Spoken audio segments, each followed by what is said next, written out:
12 plantas nativas da Terra Santa. Você já ouviu falar da Terra Santa? É uma região importante para muitas pessoas, localizada no Oriente Médio, onde hoje ficam países como Israel, Palestina e partes da Jordânia. Lá, o clima é quente e seco em muitos lugares, mas mesmo assim crescem plantas incríveis que fazem parte da história, da comida e até da cultura local. Algumas delas são mencionadas até na Bíblia. Vamos conhecer 12 plantas nativas dessa região, explicando cada uma de um jeito simples, como se estivéssemos conversando sobre plantas que você já viu ou ouviu falar. 1. Oliveira, Oleia europaea. A oliveira é uma das plantas mais famosas da Terra Santa. Ela é forte, vive muitos anos, algumas têm mais de 1000 anos, e dá azeitonas, aquelas frutinhas verdes ou pretas que a gente come ou usa para fazer azeite. Na Bíblia, a oliveira é símbolo de paz. Imagine uma árvore que aguenta sol forte, pouca água e ainda alimenta as pessoas há séculos. É como aquela planta resistente que sua avó tem no quintal e que nunca morre, não importa o quanto o verão seja quente. 2. Figueira, Ficus carica. A figueira é outra árvore muito comum por lá. Ela dá figos, frutas doces e macias que podem ser comidas frescas ou secas. Na Bíblia, há uma passagem em que Jesus amaldiçoou uma figueira porque ela não tinha frutos, mostrando como essa planta era importante para a alimentação. É como aquele pé de fruta no fundo do quintal que todo mundo espera dar frutos no verão. As folhas da figueira também são grandes e dão uma sombra gostosa, perfeita para descansar nos dias de calor. 3. Videira, Vitis vinifera. A videira é a planta que dá uvas, usadas para fazer vinho, suco ou simplesmente para comer. Na Terra Santa, o vinho é uma bebida tradicional, e as uvas são cultivadas há milhares de anos. Jesus transformou água em vinho em um casamento, segundo a Bíblia, mostrando como essa planta era valorizada. É como aquelas parreiras que a gente vê em sítios, cheias de cachos pendurados. As videiras precisam de cuidado, mas recompensam com frutas deliciosas. 4. Romã, Punica granatum. A romã é uma fruta vermelha e cheia de sementes docinhas, que parece uma joia por dentro. Na Bíblia, ela é mencionada como símbolo de beleza e prosperidade. As pessoas da Terra Santa usavam a romã na comida e até em remédios. É como aquela fruta diferente que você vê no mercado e fica curioso para experimentar. Além de gostosa, a romã aguenta bem o calor e não precisa de muita água. 5. Tamareira, Fênix dactilifera. A tamareira é a árvore que dá tâmaras, aquelas frutas doces e pegajosas que parecem passas gigantes. Na Terra Santa, as tâmaras são muito consumidas, especialmente no deserto, porque são nutritivas e dão energia. Na Bíblia, há histórias de pessoas que sobreviveram no deserto comendo tâmaras. É como aquele doce natural que você come quando está com fome e não tem nada por perto. As tamareiras também são altas e dão uma sombra boa para se proteger do sol. 6.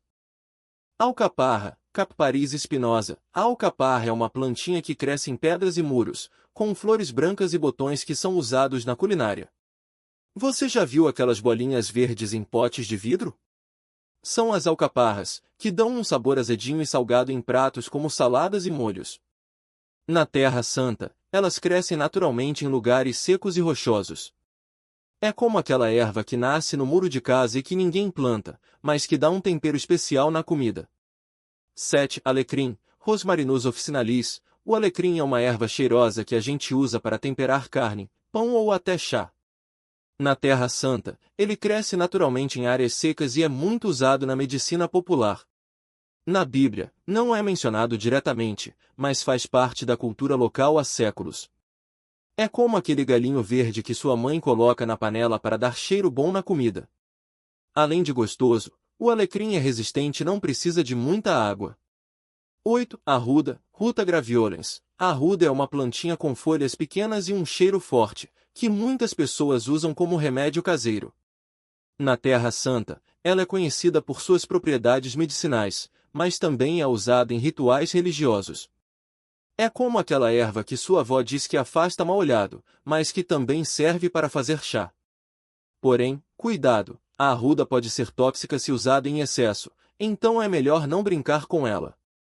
9. Mirra, Comifora mirra. A mirra é uma resina que sai de uma árvore pequena e espinhosa. Na Bíblia, ela foi um dos presentes que os reis magos levaram para Jesus. As pessoas da Terra Santa usavam a mirra como perfume, remédio e até em rituais religiosos. É como aquele incenso que sua família acende em casa, mas vem de uma árvore.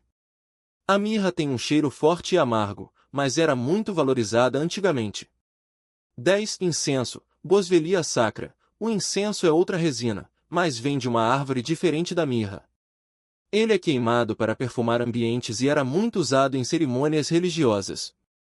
Na Bíblia, o incenso é mencionado como parte dos rituais no templo. É como aquele cheirinho bom que fica na igreja depois da missa. As árvores de incenso crescem em lugares secos e rochosos, e sua resina é colhida como se fosse uma seiva. 11. Lírio do vale, Convallaria majalis. O lírio do vale é uma flor pequena e branca, com um cheiro doce e delicado. Na Terra Santa, ele cresce em áreas mais úmidas e é mencionado na Bíblia como símbolo de pureza. É como aquelas flores que aparecem no jardim na primavera e deixam tudo mais bonito. Apesar de lindo, o lírio do vale é venenoso, então não pode ser comido. 12. Mandrágora, Mandrágora officinarum. A mandrágora é uma planta estranha, com raízes que parecem pessoas e folhas grandes. Na Bíblia, ela é mencionada na história de Raquel e Lia, duas irmãs que queriam ter filhos. As pessoas antigamente acreditavam que a mandrágora tinha poderes mágicos. É como aquelas plantas de histórias de bruxas, que dão medo só de olhar. Hoje, sabe-se que ela é tóxica e não deve ser consumida. Por que essas plantas são importantes? Essas 12 plantas fazem parte da história da Terra Santa de várias formas. Algumas são usadas na comida, como a oliveira, a figueira e a videira. Outras servem como remédio, como o alecrim e a arruda. Tem também aquelas que são símbolos religiosos, como a mirra e o incenso. Todas elas mostram como as pessoas antigamente dependiam da natureza para sobreviver e como essas plantas resistiram ao tempo, mesmo em um lugar com clima difícil. Imagine que essas plantas são como os ingredientes de uma receita antiga, passada de geração em geração. Elas estão presentes nos pratos típicos, nos remédios caseiros e até nas histórias que as pessoas contam. Mesmo hoje, muitas delas ainda são cultivadas e usadas no dia a dia das pessoas que vivem na Terra Santa. Resumindo, a Terra Santa tem plantas incríveis que aguentam sol forte, pouca água e ainda assim dão frutos, flores e até remédios. Algumas são famosas, como a oliveira e a figueira, outras são mais desconhecidas, como a mandrágora. Todas elas têm uma história para contar e mostram como a natureza pode ser generosa, mesmo em lugares difíceis. Da próxima vez que você ver uma azeitona, um figo ou um galho de alecrim, lembre-se de que essas plantas têm uma conexão antiga com um lugar cheio de significado para muitas pessoas. Além de serem úteis na cozinha e na medicina, essas plantas também fazem parte de tradições e símbolos importantes. Por exemplo, o louro, conhecido por suas folhas verdes e brilhantes, era usado na antiguidade para fazer coroas que premiavam heróis e vencedores.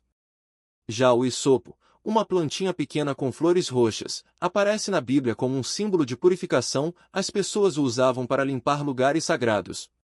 Outra planta curiosa é o lírio do vale, que cresce em áreas mais úmidas da região. Apesar de ser delicada, com suas flores brancas em forma de sino, ela é resistente e floresce mesmo em condições difíceis. Dizem que ela simboliza humildade e renovação, porque brota de novo a cada primavera, como se renascesse. Muitas dessas plantas também têm cheiros marcantes, que deixam o ar perfumado. O alecrim, por exemplo, solta um aroma fresco e forte, e era usado para afastar insetos e até maus espíritos, segundo algumas crenças antigas. Já a mirra, uma resina extraída de uma árvore espinhosa, era tão valiosa que era usada como perfume, remédio e até como presente para reis. O mais interessante é que, mesmo com o passar dos séculos, essas plantas continuam fazendo parte da vida das pessoas. Em mercados de Jerusalém ou em pequenas hortas na Galileia, é comum encontrar ervas como o tomilho e a sálvia sendo vendidas para temperar comidas ou fazer chás. Até hoje, quem visita a Terra Santa pode sentir o cheiro do alecrim nos campos ou ver oliveiras centenárias, que parecem contar histórias só de olhar para elas. Essas plantas não são apenas sobreviventes de um clima difícil, elas são como pontes entre o passado e o presente. Elas nos lembram que, mesmo em lugares áridos, a natureza encontra um jeito de florescer e de nos dar o que precisamos: alimento, remédio, beleza e até inspiração. Então, da próxima vez que você cozinhar com azeite, tomar um chá de hortelã ou sentir o cheiro de alecrim, saiba que está conectado a uma tradição que atravessa milhares de anos. E não são só as plantas grandes ou famosas que fazem parte dessa história. Até as mais simples, como o isopo, têm seu lugar especial. O isopo é uma erva pequena, com folhas finas e flores roxas, que cresce em pedras ou muros antigos. Na Bíblia, ele aparece como símbolo de purificação, era usado para aspergir água ou sangue em rituais de limpeza. Hoje, ainda é comum ver o isopo em jardins de casas na região, não só pela beleza, mas porque suas folhas têm um cheiro forte e são usadas para temperar carnes ou até fazer xaropes para a tosse. Outra planta que chama atenção é a romã. Quem já viu uma romã madura sabe como ela é bonita, vermelha, brilhante e cheia de sementes suculentas. Na Terra Santa, ela é mais do que uma fruta gostosa, é um símbolo de prosperidade e vida. Dizem que dentro de uma romã há 613 sementes, o mesmo número de mandamentos na Torá, o livro sagrado dos judeus. Por isso, ela é usada em celebrações e até como decoração em sinagogas. Além disso, o suco da romã é refrescante e cheio de vitaminas, perfeito para os dias quentes do deserto. E não podemos esquecer do figo, uma das frutas mais antigas cultivadas na região. As figueiras são árvores resistentes, que crescem até em solos pedregosos, e seus frutos doces eram, e ainda são, um alimento importante. Na Bíblia, há uma passagem famosa em que Jesus amaldiçoou uma figueira que não dava frutos, mostrando como essa planta era valorizada. Hoje, os figos são usados em doces, geleias e até em pratos salgados, como saladas. E quem já provou um figo fresco sabe que é uma das melhores coisas da vida: doce, macio e cheio de sabor. O que todas essas plantas têm em comum é a capacidade de se adaptar. Elas crescem em um lugar onde a água é escassa e o sol é forte, mas mesmo assim conseguem ser generosas. Elas nos ensinam que, com um pouco de cuidado e respeito, a natureza sempre encontra um jeito de nos presentear. E o mais legal é que muitas delas ainda estão por aí, fazendo parte do dia a dia das pessoas. Se você for a um restaurante em Belém, pode comer um prato com azeite de oliva e ervas frescas. Se visitar um mercado em Nazaré, vai encontrar romãs e figos à venda. E se caminhar pelos campos da Judéia, vai sentir o cheiro do alecrim no ar. Essas plantas são como guardiãs de histórias. Elas viram impérios surgirem e caírem, viram povos migrarem e culturas se misturarem. E mesmo assim, continuam ali, firmes, oferecendo seus frutos, suas folhas e seus aromas. Elas nos lembram que, por mais que o mundo mude, algumas coisas permanecem: a necessidade de comer, de se curar, de se conectar com a terra e com as pessoas ao nosso redor. Então, da próxima vez que você ver uma oliveira, uma romã ou um ramo de isopo, lembre-se, você está olhando para algo que já alimentou, curou e inspirou gerações. E que, de alguma forma, ainda faz isso hoje. E não são só as grandes árvores ou frutas suculentas que contam essas histórias. Até as plantinhas mais simples, que crescem quase escondidas entre pedras ou à beira dos caminhos, têm seu papel. O isopo, por exemplo, é uma erva pequena, de folhas finas e flores roxas, que muitos nem notam. Mas na Bíblia, ele aparece em momentos importantes. Era usado para purificar, para marcar portas na Páscoa judaica e até para oferecer vinagre a Jesus na cruz. Hoje, ainda é usado em chás para aliviar tosse ou em temperos para dar um toque especial a pratos como o cordeiro assado. Outra planta discreta, mas cheia de significado, é o lírio do vale. Dizem que suas flores brancas e perfumadas cresciam nos vales da Galileia, e que Jesus as mencionou em um de seus ensinamentos, comparando sua beleza à glória de Deus. Mesmo sendo frágil, o lírio do vale resistiu ao tempo e hoje é cultivado em jardins pelo mundo todo. Quem já viu um canteiro dessas flores sabe como elas transformam o ambiente com seu cheiro doce e sua aparência delicada. E o que dizer da videira? Ela não é só uma planta, mas um símbolo de vida e união. Na tradição judaica e cristã, a videira representa a conexão entre Deus e as pessoas, entre o povo e sua terra. Os vinhedos da região de Hebrom, por exemplo, existem há milhares de anos, e suas uvas ainda são usadas para fazer vinhos que contam histórias de gerações. Quando alguém colhe um cacho de uva ou bebe um copo de vinho, está participando de uma tradição que atravessou os séculos. Até mesmo o espinheiro, que muitos consideram apenas um mato incômodo, tem sua importância. Na Bíblia, ele é citado como um sinal de dificuldade, mas também de proteção, afinal, seus espinhos podem machucar, mas também servem para cercar e defender. Em algumas comunidades, seus frutos são usados para fazer geleias ou remédios caseiros. É um lembrete de que até o que parece inútil ou áspero pode ter valor.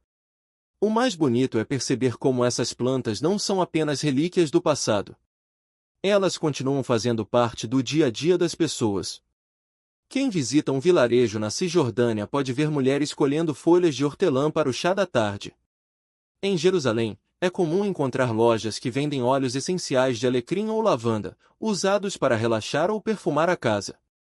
E em qualquer restaurante de Tel Aviv, é quase certo que o pão será servido com azeite de oliva e zaatar, uma mistura de especiarias que leva tomilho, outra planta nativa da região. Essas plantas nos ensinam que a natureza não é só algo bonito para admirar, mas uma parte viva da nossa história e da nossa sobrevivência.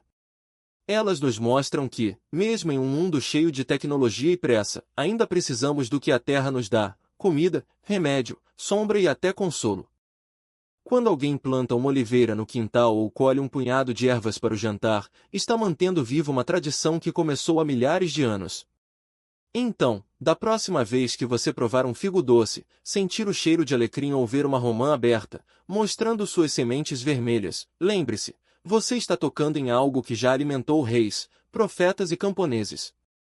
E que, de alguma forma, ainda nos une a eles. E não são só as plantas grandes e conhecidas que contam essas histórias. Até as mais simples, como o isopo, têm seu lugar na memória da terra. O isopo é uma erva pequena, com folhas finas e um cheiro forte, que cresce fácil em pedras e terrenos secos.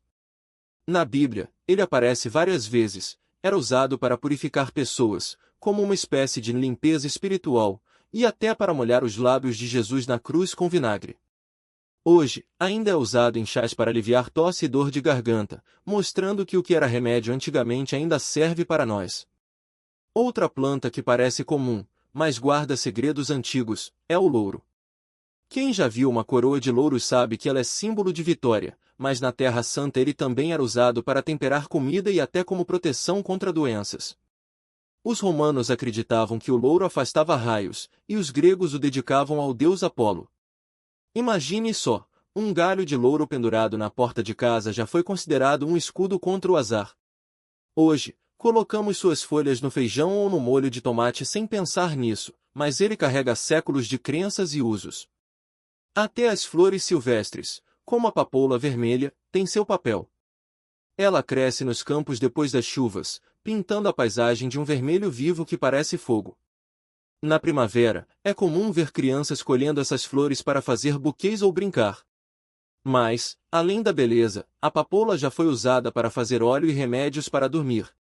Os antigos sabiam que, em pequenas doses, ela acalmava a dor. Hoje, sabemos que ela tem substâncias poderosas, tanto que, se usada de forma errada, pode ser perigosa.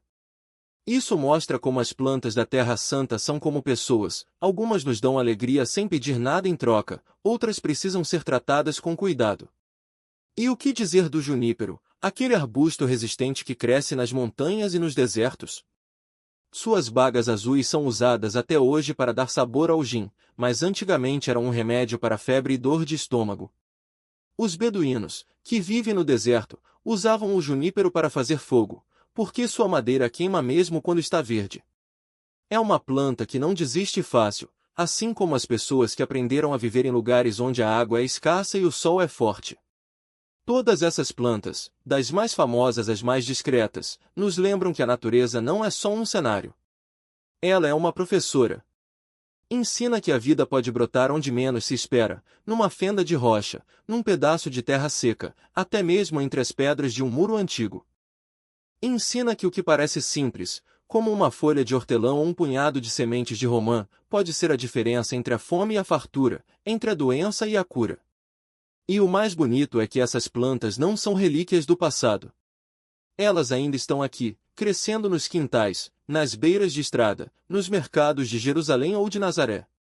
Quando um avô ensina o neto a reconhecer o cheiro do zatar ou uma mãe mostra à filha como escolher os figos mais doces, eles estão passando adiante muito mais do que um conhecimento. Estão mantendo viva uma conexão com a terra, com as pessoas que vieram antes e com as que ainda virão. Então, da próxima vez que você vir uma oliveira balançando ao vento, uma romã pesada no galho ou um ramo de sopo secando na cozinha, pare um instante.